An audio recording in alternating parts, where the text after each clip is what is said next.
Iya, iya. Yang bisa aku pindah. Kenapa sampai ke situ ya bahasanya? Iya, satu. Jadi saya balik lagi ya. Ya, siap. Balik lagi. Nah ini ada materinya. Uangnya ada. Sehingga ketika saya serahkan peci saya pada Anda dengan ukuran tertentu yang umumnya disepakati dan wajar sifatnya, bisa dibelikan kembali peci yang mungkin serupa dan sebagainya, atau ditukar dengan hajat yang senilai dengan itu, Anda keluarkan uangnya, fisiknya ada, saya miliki, saya masukkan ke saku saya, Anda ambil peci saya, tempatkan di tempat yang sesuai, kan? Maka terjadi pertukaran yang seimbang dalam bentuk benda yang dipertukarkan, materinya ada. Sekarang kita tarik ke dunia blockchain misalnya, ya ada kreasi yang ditampilkan, wujudnya ada. Wujud ini bisa dihadirkan. Misal ada karya ini kemudian ditampilkan, dipasarkan di NFT misalnya, non-fungible token itu, ya ini kan sebetulnya marketplace yang dihadirkan untuk menstimulus ini cryptocurrency ini berlaku. Untuk dipergunakan. Iya, kalau nggak ada itu kan ini nggak bisa dipakai nih cryptocurrency ini. Maka medianya, pasarnya dipakai itu NFT itu.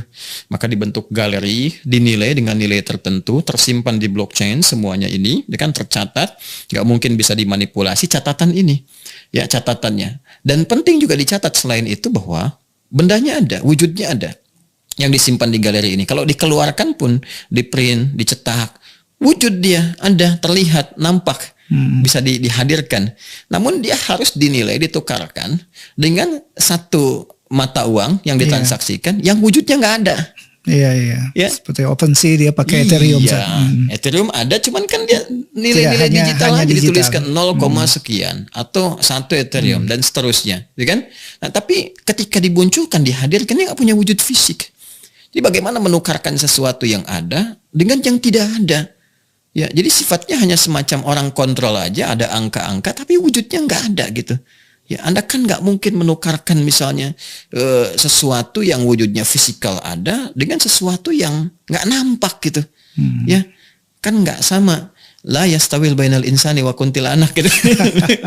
Anda kan nggak mungkin nukarkan manusia dengan jin, karena nggak serupa gitu kan.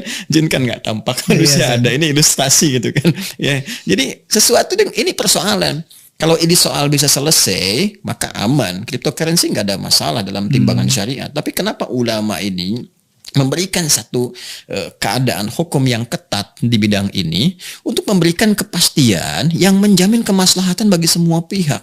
Karena apa yang digunakan dari transaksi keuangan ini maslahatnya untuk semua. Jadi jangan sampai ini punya nanti keuntungan di satu komunitas atau golongan tertentu yang diuntungkan dengan adanya ini, tapi merugikan pada pihak lain yang belum tahu. Iya. Ya, tiba-tiba 1-2 pihak di endorse seakan-akan punya banyak penghasilan dari situ. Orang tertarik masuk, kemudian dia menyimpan aset, dia bayar, tuh kan. Persoalan cryptocurrency pun kan harus disimpan uang dulu ke situ. Deposit dulu kan. Nah, kemudian ketika mendepositkan uang, depositnya apa jaminan dari situ? Dia simpan di situ. Ya, Anda nyimpan ke blockchain misalnya, sekian ratus juta, sekian miliar, disimpan di situ. Itu kan uang wujud Anda yang ada. Anda serahkan, disimpan di situ. Ya kan? Lalu kemudian ditukarkan dengan sesuatu yang wujudnya nggak ada. Hanya nama saja. Ethereum. Kemudian macam-macam lagi nih, bentuknya mata uang, macam-macam sebagainya. Mata uang tadi kripto itu. Ya, jadi masalah gitu.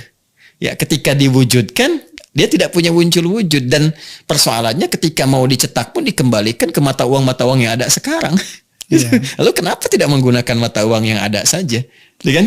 Karena belum ada yang mau jamin itu saat. Nah, itu persoalannya. Jadi dia tidak ada otoritas yang menjamin secara keseluruhannya. Sampai saat ini masalahnya di situ. Nah, kalau dia bisa menyelesaikan persoalan ini, selesai babnya, tuntas.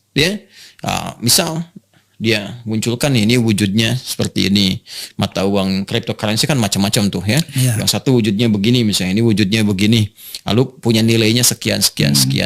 Lalu nilai ini ekuivalen misalnya ya dengan mata uang yang ada, yang sekarang secara fisikal kita dapati sekian. Ya, bahasa gampangnya beginilah, digital, rupiah dalam bentuk digital. Apa gitu kan, dolar dalam bentuk digital dan sebagainya. Jadi dia nanti bisa dinilai itu, persamaan nilai itu. Selesai. Ya, kalau mau misalnya, tapi kan ini bisa nanti nilai-nilai ini tetap dikontrol oleh otoritas tertentu yang bisa menaik turunkan seenaknya gitu kan, mengontrol nilai nominal sehingga banyak dirugikan. Ya, bikin underlying aja yang setara. Iya. Yang paling nggak banyak perdebatan kan emas, itu kan paling gampang gitu. Disepakati, underlyingnya pakai emas aja. Iya. Ya mungkin setara semua, nggak ada repot-repot lagi, diarahkan ke situ.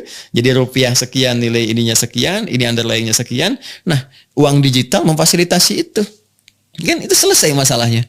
Ya kan? Iya. Nah, jadi dia punya underlyingnya, ada wujudnya, ya kan? Kemudian dia menyelesaikan persoalan dunia atau global saat ini, ya. Tapi kalau kita mau jujur ya, repot-repotnya kenapa nggak dibalikin ke emas aja misalnya kan, sehingga punya nilai dan seterusnya. Atau tadi uang kertas punya takaran seperti Indonesia pernah mempraktekkan dulu. Nah, saya kembali ya kepada hukum tadi. Kalau Anda tanya tentang cryptocurrency, sampai MUI pun melakukan kajian tentang ini, persoalannya hampir semua sama, nggak lepas dari dua hal tadi. Ya, ingat ya, bukan menghambat atau menolak kemajuan, sangat diapresiasi. Nah, ini yang Jadi ada kesalahan logika dalam berpikir ketika Islam misalnya memberikan pandangan atau agama mengatakan ini haram ya, langsung dipersepsikan oh ini menghambat. Ya, antipati terhadap kemajuan atau menghambat kemajuan, menghambat kreativitas. Cara berpikir yang salah. Justru ketika hukum itu dikaji dan diberikan pendampingan, itu sebetulnya filosofinya menerima semua kemajuan itu, tapi memberikan perlindungan untuk kemaslahatan bagi semua. Karena fungsi agama itu hadir untuk membimbing umat manusia pada umumnya sehingga tetap berada dalam kemaslahatan, dalam berkehidupan. Jangan ada ketimpangan. Kalau kita tuh di sila kelima Pancasila, keadilan sosial dalam konteks Indonesia bagi seluruh rakyat Indonesia. Agama itu kan lintas ruang. Ya, lintas waktu. Agama yang baik kan begitu, ya kan? Islam tuh melintasi ruang, melintasi waktu, melintasi tempat. Jadi keadilan sosial bagi seluruh umat manusia. Harus adil, jangan sampai ini diuntungkan, ini punya potensi rugi. Ini ada problem dasar nih. Ya, yang nggak semua orang itu bisa menikmati fasilitas ini. Nggak semua orang bisa mendapatkan maslahat dari ini. Nah, problem ini harus diatasi dulu. Sehingga apa? Sehingga kemajuan yang dihasilkan menghasilkan maslahat bagi semua. Semua bisa menikmati. Jadi selesaikan problem itu dulu, kan? Yang kedua, saya menangkap begini ya, isu cryptocurrency ini ada si positifnya.